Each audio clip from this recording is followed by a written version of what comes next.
భలే ఉంది కూర. ఎలా చేసుకుందామో రండి చూద్దాం. చికెన్ కర్రీ కోసం మనం ఇప్పుడు మా పల్లెటూరికి పోతున్నాము.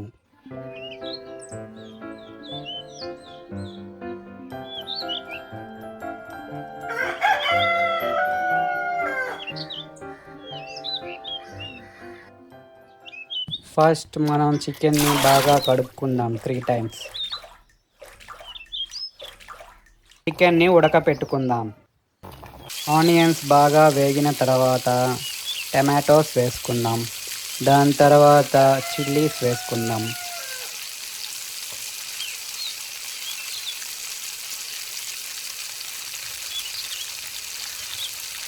ఒక స్పూన్ ఉప్పు వేసుకుందాం. బాగా ఫ్రై చేయండి. ఆ పేస్ట్ని కడాయిలో వేసుకుందాం.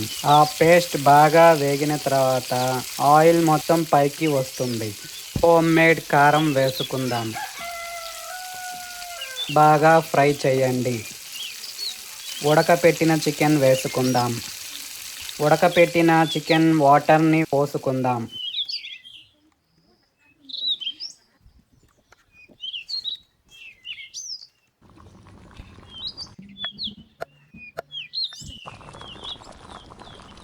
గరం మసాలా వేసుకుందాం.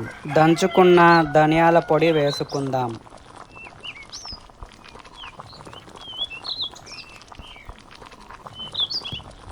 కొత్తిమీర వేసుకుందాం.